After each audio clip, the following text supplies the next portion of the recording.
Aunty ji please इतना मत फेंकिए कि हम लपेट नहीं पाए। मतलब इतना लंबा लंबा फेंकिएगा, बताइए बर्दाश्त हम कर पाएंगे क्या?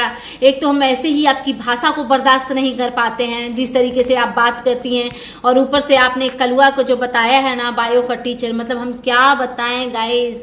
मेरा तो ना सर पकड़ लिया कि मतलब मैं कितनी रिस्पेक्ट करती हूँ यार, मैं टीचरों की कितनी रिस्पेक्ट करती हूँ, आप बिलीव नहीं करोगे। आपको पता है मेरी बच्ची पास आउट हो गई है यहाँ से, मतलब स्कूल से, जो ट्यूशन के टीचर वगैरह थे, लेकिन मैं अभी तक सबके टच में हूँ और मैं सबसे होली दिवाली पे मतलब एक वो विश करने के बहाने मैं सबसे बात करती हूँ, और मैं सबसे ज्यादा टीचर की रिस्पेक्ट करती हूँ, क्योंकि मुझे लगता है कि किसी का भी बच्चा अगर कुछ बन पाता है ना, तो उसका पूरा का पूरा क्रेडिट उसके टीचर को जाता है। जो बड़ा बेटा है वो केमिस्ट्री का टीचर है, और मेरे जो पति हैं वो मैथ्स के टीचर हैं, और जो छोटा कलुआ है वो बायोलॉजी का टीचर है। तो हमको सोशल मीडिया मिला है कोरोना के टाइम में, तो जो भी हो लाइफ को एंजॉय करना चाहिए। बताइए आंटी जी, ये जो रोड पे बैठ के पत्तल पे आप दाल चावल कद्दू खा रही थी, अभी तो आपका परिवार उससे नहीं उबर पाया है, अभी तो उसी पे आपकी ट्रोलिंग हो रही है भर भर के, और आपने एक और रायता फैला दिया है लंबा लंबा फेंक करके कि आपका वो कलुआ बेटा बायो का टीचर है। मतलब एक बायो का टीचर जिसको सिम्टम प्रोनाउंस करने नहीं आता है, सिम्टम को वो सिंगडम बोलता है, और जिसको मतलब कुछ भी बोलना तक नहीं आता है, उसको आपने बायो का टीचर बता दिया। आप ये किस तरीके से टीचरों का डिसरिस्पेक्ट करते हो? आपको पता है कि टीचर क्या होता है? मुझे लगता है दुनिया में टीचर का एक इतना ऊंचा ओहदा है ना कि एक टीचर सब कुछ बनाता है। एक teacher doctor, engineer, IAS officer, inspector, police, दरोगा, एक अच्छा बिजनेसमैन, सबको बनाने वाला एक टीचर होता है। और उस टीचर की आपने ऐसी गंदी बेइज्जती की है ना अपने छोटे बेटे को, कलुआ को टीचर बोल करके। चलो आपने बड़े बेटे को बोला तो मान भी सकते हैं, क्योंकि एजुकेशन थोड़ा बहुत तो उनके पास है, जितना वो फेंकते हैं उतना नहीं है, लेकिन थोड़ा बहुत है। चलो आपने अपने हस्बैंड को भी बोला तो हम मान लेते हैं कि चलो ठीक है भाई, दिया क्रेडिट दिया, पढ़ा लेते होंगे मैथ, हालांकि क्या ही पढ़ाते होंगे बट ठीक है। और आपने अपने आप को हॉस्टल इंचार्ज बताया, तो हॉस्टल इंचार्ज ऐसा कुछ नहीं है। मतलब पहले के टाइम में नहीं होता था, क्योंकि ये लोग गरीबी से जूझ रहे थे, तो 10-20 बच्चों को खाना प्रोवाइड कर रहे थे, उसको इन्होंने जो भी नाम देना था दे दिया। चलो हम एक सेकंड के लिए सब कुछ झेल लेंगे, सब कुछ बर्दाश्त कर लेंगे, लेकिन ये जो छोटे कलुआ को आपने बायो का टीचर बोला है ना, टीचर लोग देख लो, अगर कोई टीचर है तो इनके पीछे पड़ जाओ। टीचर ऐसा होता है क्या? मुझे तो नहीं लगता उस कल्लू को बायो का स्पेलिंग भी पता होगा। तो एक बिग बॉस में फेंक रही हैं तान्या मित्तल, और यूट्यूब पे फेंक रही हैं आंटी जी। इन्होंने बहुत लंबे लंबे फेंके हैं, और इतना फेंके हैं कि मतलब मैं तो सुन करके बेहोश होते होते बची। तो चलिए इस मैटर पे बात करेंगे डिटेल्स में, लेकिन उसके पहले आपने मेरे चैनल को सब्सक्राइब किया कि नहीं? सबसे पहले चैनल को सब्सक्राइब कर लीजिए, वीडियो को लाइक करना बिल्कुल भी मत भूलिएगा, और वीडियो देखते देखते जहां पे भी आपको लगे कि आपको अपना पीओवी देना चाहिए तो डेफिनेटली दीजिएगा, और जिस भी वीडियो पे आपको लगे कि हाइप देना चाहिए तो प्लीज दे दीजिएगा। So hello everyone, good afternoon, welcome back to my channel. I hope you all are doing great. So again मैं आ गई हूँ एक न्यू वीडियो के साथ। तो आप लोगों में से किसने देखी आंटी जी की इंटरव्यू, जिसमें ये बहुत लंबा लंबा फेंक रही थी? मतलब मैं अगर अपनी बात बताऊं तो मैं बेहोश होते होते बची।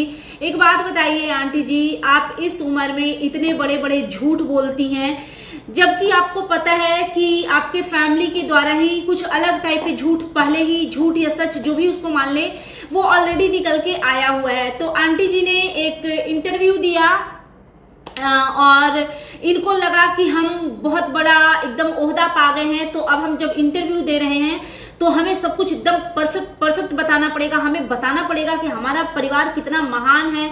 तो इन्होंने अपने हस्बैंड को मैथ्स का टीचर बताया, जो कि मुझे तो नहीं लगता है कि बहुत ज्यादा उनको मैथ्स और जो भी हो, चलो व्हाटएवर, पेरेंट्स पे बात नहीं करते हैं।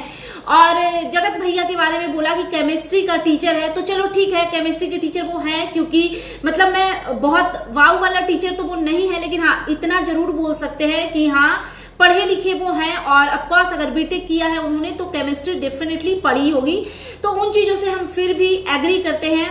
लेकिन इन्होंने बोला कि इनका जो छोटा कपूत है वो बायो का टीचर है। एक बात बताओ यार आप लोग, बायो का टीचर है। ये वही टीचर है जिसने, आपको याद है एक बार जगत भाभी बीमार पड़ी थी, उनको डॉक्टर के पास लेकर के गया था, तो जगत भाभी का जो देवर है कलुआ, ये बता रहा था कि डॉक्टर ने जो सिंगडम बताया है, और ये देखते हो ना आप लोग, ये जब वीडियो अपनी पहले कैसे ना बिजली कड़काता है, तो डॉक्टर ने जो सिंगडम बताया है, इट मीन्स कि ये सिम्टम बोलना चाह रहा था, और सिम्टम को इन्होंने सिंगडम बोल दिया था।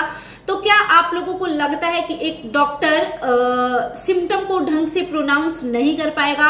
बिकॉज डॉक्टर का तो ये दिन भर में कितनी बार यूज करने वाला वर्ड है, और ऐसे आदमी को आंटी जी जो है बायो का टीचर बता रही हैं। एक और चीज, माता जी ने बोला कि बायो का टीचर है इनका बेटा, और कुछ टाइम पहले इन्होंने एक लाइव करी थी जिसमें अपने फैमिली का ये सफाई दे रही थी, तो उसमें इन्होंने कहा था कि इनका जो बेटा है वो बीएड किया हुआ है, छोटा कल्लू।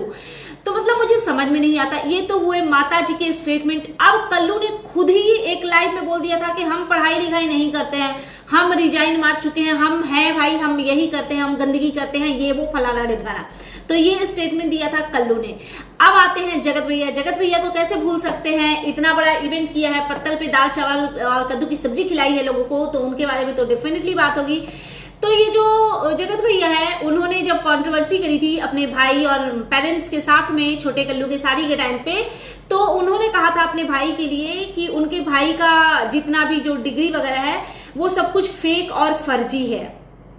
आप लोगों को याद है ना गाइस, जिसमें उसने कहा था कि उसके सारे जो डॉक्यूमेंट्स हैं वो एकदम अनपढ़ था, उसके लिए डॉक्यूमेंट्स खरीदे गए थे, उस पर न जाने कितने वीडियो बने थे, मैंने खुद भी उस मैटर पे वीडियो बनाए थे, ये बोलते हुए कि भाई मतलब आपके भाई की कहीं पे किसी से शादी हो रही है, तो आप सोचो कि अगर ये स्टेटमेंट उनके ससुराल वालों तक पहुंचे, उनके रिलेटिव्स वगैरह तक, तो मतलब कितना बुरा हुआ बेचारे के साथ। तो ये है इनकी सच्चाई। मतलब आंटी जी आपको इस उम्र में इतना झूठ बोलना चाहिए? बताइए, आप इतना डरी डरी सी आजकल रहती हैं, हर चीज में आप सोचती हैं कि अगर ये हमने जगत भाभी के लिए खरीदा है तो ये हम भंजना को भी देंगे, भंजना के लिए लिया है तो हम जगत भाभी को भी देंगे, नहीं तो ऑडियंस हमें धो देगी। देखिए ऐसा है, हमें कोई शौक नहीं है आपको धोने का, लेकिन आप जो ये झूठ बोलते हो ना, उस भंवर में आप लोग खुद ही फैल जाते हो। मतलब आप लोग हर वीडियो में बोलते हुए दिखते हो कि हमें लोग टड़ोल कर रहे हैं, हमें लोग टड़ोल कर रहे हैं। तो टड़ोल से बचने का सिर्फ एकमात्र उपाय है आपके पास, आप अपना कढ़ाई, कुकर और ये नाली, बाथरूम जो भी दिखाते हो वही दिखाओ। ये जो मुंह से लंबे लंबे जो भाषण आप देते हो ना, जो फेंकते हो, उसको बंद कर दो आंटी जी, क्योंकि इस भाषण के भंवर में आप ना एकदम फंसते हुए चले जा रहे हो, ठीक है? क्योंकि आप जब भी मुंह खोलते हो ना तो बहुत बड़ी बड़ी झूठी कहानियां सुना देते हो, जैसा कि आपने बताइए छोटे कल्लू को बायोलॉजी का टीचर बता दिया। I am very much sure guys, उस आदमी को बायोलॉजी का स्पेलिंग तक नहीं आता होगा, उसको बायो का मतलब नहीं पता है, उनको कुछ पता ही नहीं है कि बायो सब्जेक्ट में क्या पढ़ाया जाता है। मैं इतना श्योर हूं उस आदमी को लेकर के, क्योंकि मेरा ये मानना है कि जितनी गंदगी वो आदमी करता है और जिस तरीके की बकवास वो करता है, इतनी गंदगी कोई पढ़ा लिखा आदमी डेफिनेटली नहीं कर सकता, ठीक है? उसके बाद एक और चीज माता जी ने फेंकी, इन्होंने कहा कि ये बेटी और बहू में बिल्कुल भी फर्क नहीं करती हैं, ये बिल्कुल बहुओं को बेटी की तरह ही मानती हैं। तो मैं इस बात से भी एग्री नहीं करती हूँ। हाँ, अभी पिछले कुछ टाइम से 2-4-6 मंथ से आप अपनी फैमिली के सपोर्ट में बहुत ज्यादा है, या मान लेते हैं 1 ईयर से, वो भी इसलिए बिकॉज बहुत जगह से ना इन चीजों को, इन मुद्दों को लेकर के आपकी ट्रोलिंग हो रही है। दैट्स व्हाई आपने डिसाइड किया कि नहीं, चलो मिली जुली करके ना गुडी गुडी खेलते हैं, हम तुम साथ साथ हैं, हम तुम साथ साथ हैं, ऐसा वाला, हम साथ साथ हैं, तो ऐसा वाला। उसके पहले की हिस्ट्री हमने आपकी देखी है, किस तरीके से आप अपनी बड़ी बहू को जलील करती थी, हमने कुछ नहीं भूला है। और उतना पीछे क्यों जाए आंटी जी? अभी 2 दिन पहले जो आपने अपनी बड़ी छोटी बहू को खड़ा करके जिस तरीके से उनकी बेइज्जती करी थी, मतलब बेसिकली उनके परवरिश पर जो उंगली उठाया था, तो वो सब तो हम भूले ही नहीं है। तो आप इतना झूठ प्लीज मत बोला कीजिए। और एक चीज यहाँ पे भी आपने भेदभाव कर दिया ना आंटी जी, बेटे बहू और बेटी में। आपने छोटे कल्लू को बता दिया, केमिस्ट्री का टीचर, आपकी वो जो बहू रानी थी उन्होंने भी तो डॉक्टरी की थी ना, डकडड़ी, वो भी तो डगडर बनने वाली थी, लेकिन बन नहीं पाई। तो उनके लिए भी बोल देती, जब फेंकना ही है, जब फेंकने में कुछ जा ही नहीं रहा है तो उनके लिए भी बोल देती कि आपकी बड़ी बहू डगडर है। और आपकी बेटी, उन्होंने तो भी यूपीएससी की प्रिपरेशन करी थी। एक्चुअली यार ये पूरी फैमिली ना अपना खुद ही मजाक बनाते हैं, गॉड नोज क्यों करते हैं ये लोग। बट हाँ, मुझे ऐसा लगता है कि ये अपने झूठ के भंवर में खुद ब खुद फंसते जाते हैं, जो कि यार पता है इस एज में आप लोग इतना झूठ बोलते हो और वो भी इतनी ऑडियंस के सामने, और ये लोग कहते हैं कि लोग इनको ट्रोल कर रहे हैं। भाई इतने सारे लोग आपको देखते हैं तो क्या आप अपने ऑडियंस के लिए इतना भी लॉयल नहीं हो सकते कि एटलीस्ट आप उनसे सच बोलिए? इतना झूठ क्यों बोलना? और आप बोल देंगी कि आपका बेटा कलेक्टर है तो हम थोड़ी मान लेंगे। भाई हम आपके बेटे को दिन भर में 4 बार देख रहे हैं, 10-10 मिनट की वीडियो में, मतलब दिन के 40 मिनट हम देख रहे हैं और उनके हर स्टेटमेंट को सुन रहे हैं, तो हमें पता है कि वो ऐसा वाला है। तो आप इतना लंबा लंबा मत फेंकिए। और आंटी जी का एक वीडियो हमने देखा जिसमें ये बहुत चौड़े हो रही थी कि अब हमें पता चल गया है कि लोग हमसे कितना प्यार करते हैं। तो पहले हम लोग बहुत दब दब के बोलते थे लेकिन अब नहीं। तो मतलब अब समझिए कि बेसिकली अभी होने ये वाला है कि आंटी जी फिर से बहुत गंदी वाली जो है ना गंदगी फैलाएंगी, आई थिंक ये पूरा फैमिली मिल करके, क्योंकि इतना कुछ करने के बावजूद भी व्यूज नहीं आया। पता है व्यूज एक ही सूरत में आता है, जब इनकी ऑडियंस भी ना शायद गाली गलौज सुनने के शौकीन है, इनके मुंह से गाली बद्दुआ जैसी चीजें, तो जब ये करते हैं तभी व्यूज आते हैं। तो बहुत मतलब पॉसिबिलिटी है कि आंटी जी फिर से गंदगी करती हुई दिखेंगी। और इन्होंने तो मतलब बोला ही था कि ये रिएक्शन चैनल खोलने वाली हैं, तो अभी देखते हैं कि आगे आगे होता है क्या। लेकिन मैं यही एक चीज बोलूंगी कि आप ना अपने झूठ का जो जाल बुनते हो तो आप लोगों को एक डायरी मेंटेन करनी चाहिए। उसमें आप लिख के चलो कि आपने कब क्या कौन सा झूठ बोला है। जैसे कि आपने अपने बेटे को बायो का टीचर बता दिया, आपके खुद के वो छोटे बेटे ने बोला हुआ है कि हम पढ़ाई लिखाई नहीं करते हैं, हम अनपढ़ हैं और हम ऐसे ही रहेंगे, मेरे पिताजी स्कूल संभालते हैं, मुझे कोई लेना देना नहीं है। ऐसा भी 2-4 दिन पहले बोला है छोटे कल्लू ने। आपके बड़े बेटे ने बोल दिया है कि वो तो अनपढ़ है, उसकी सारी डिग्रियां खरीदी हुई और फेक है। तो मुझे लगता है आपको जितने भी आप लोग झूठ बोलते हो ना उसको एक डायरी में मेंटेन करो और उसको टिक करते जाओ कि ये हमने बोल दिया है। तो जब अगली टाइम आपको कोई ऐसा स्टेटमेंट देना होता है तो एक बार ना डायरी का पेज पलट करके एक बार देख लो। अच्छा, उस इंटरव्यू में एक चीज सही लगी कि इन्होंने अपनी बड़ी बहू को क्रेडिट दिया कि हम कोविड के टाइम में बहुत ज्यादा प्रॉब्लम में आ गए थे, तो हम इस चीज का मतलब बेसिकली ये क्रेडिट ही दे रही थी बड़ी बहू को कि यही आई और इसने ही मेरे घर में सोशल मीडिया को लाया।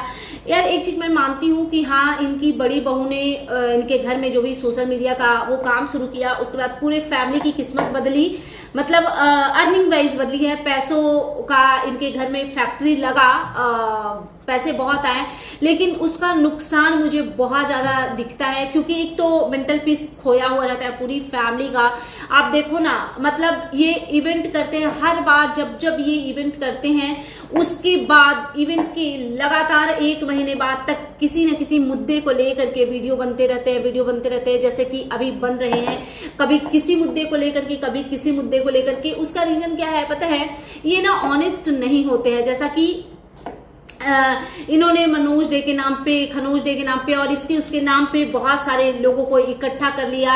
मनोज डे का मीटअप रखवाया गया, एक सिंगर का पोस्टर लगवाया गया कि जो लोग सिंगर से मिलने आना चाहते हैं वो सिंगर से मिलने आ सकते हैं, मनोज डे से जो इंटरेस्टेड है मिलने में वो मनोज डे से मिलने आ सकते हैं। तो ऐसी ऐसी चीजें की गई, लेकिन इनको पूरा का पूरा क्रेडिट खुद को चाहिए। जैसा कि पूरी फैमिली आपको दिखेगी 1-2 दिन से सिर्फ एक ही नारा लगा रही है कि हमारे लिए लोग इतना हमसे प्यार करते हैं, लोग हमारे लिए भीड़ इकट्ठा कर रहे थे, ये वो फलाना ढिमकाना। जो कि अगर आप ध्यान दो तो मतलब जो लोग भीड़ इकट्ठा हुई वो सारी की सारी भीड़ सिर्फ इनके लिए नहीं थी, और भी अदर पर्सन थे जिनके लिए वो भीड़ इकट्ठा हुई थी। तो फिर वही कहा जाता है ना कि ये लोग झूठ का जो जाल बुनते हैं उस जाल में ये लोग खुद ही फंस जाते हैं। और अभी देखते हैं, मतलब इनका देखो ना यार, इनका स्टेमिना भी कितना स्ट्रांग है। ये लोग व्यूज के लिए पता है ना हेल्थ का ख्याल रखते हैं, ना अपनी खुशी का ख्याल रखते हैं, ना खुशी से कुछ जीते हैं, कुछ नहीं इनको फर्क पड़ता है। मतलब कल ही इनका फंक्शन खत्म हुआ है, कल सब गेस्ट वगैरह गए हैं और रात में ये लाइव करके या वीडियो बना के समथिंग कुछ तो था, मैंने ध्यान उतना नोटिस नहीं किया, मैंने देखा नहीं है। जगत भैया अपनी वाइफ को बैठा करके अनबॉक्सिंग कर रहे हैं। लोग पता है क्रिएटर को देखती हूँ मैं कि जो बड़े बड़े क्रिएटर हैं उनको तो खैर महीनों लग जाते हैं, लेकिन जो नॉर्मल भी लोग होते हैं एटलीस्ट 2-4 दिन तो रुक जाते हैं। जैसे हमारे घर पे भी पार्टी फंक्शन होते हैं तो मिनिमम टू मिनिमम 10 डेज लग जाते हैं, क्योंकि अगर आप कोई बड़ा फंक्शन करते हो ना तो बहुत सारी चीजें आपको वो अरेंज करनी पड़ती है, कुछ दिन वो काम चलते रहता है। ऐसा नहीं है कि अकेले आप करते हो, घर में कितना भी नौकर चाकर हो, लेकिन सब कुछ ना थोड़ा सा उथल पुथल हो जाता है। और आप जब कुछ भी फंक्शन करते हो तो थोड़ा आपको थकान हो जाती है, तो आप चाहते हो कि थोड़ा रिलैक्स होकर करें। इतनी क्या हड़बड़ाहट है कि गिफ्ट अनबॉक्सिंग करना है, तो मतलब व्यूज के लिए क्या क्या नहीं करना पड़ता है, लेकिन फिर भी मिलियन में सिर्फ सब्सक्राइबर ही है, मिलियन में व्यूज नहीं जा रहे हैं। यही ऑडियंस का प्यार है और बस यही प्यार बना रहे। सो दैट्स इट, ये था मेरा आज का reaction video. And you guys tell me कि कैसा लगा आपको मेरा ये रिएक्शन वीडियो। अगर आप मेरे चैनल पे नए हैं तो प्लीज मेरे चैनल को सब्सक्राइब कर लीजिए, वीडियो को लाइक कीजिए, फैमिली एंड फ्रेंड्स के साथ शेयर कीजिए, बेल आइकन दबाइए ताकि आपके पास नोटिफिकेशन जा सके। Thanks for watching guys, lots of love, take care.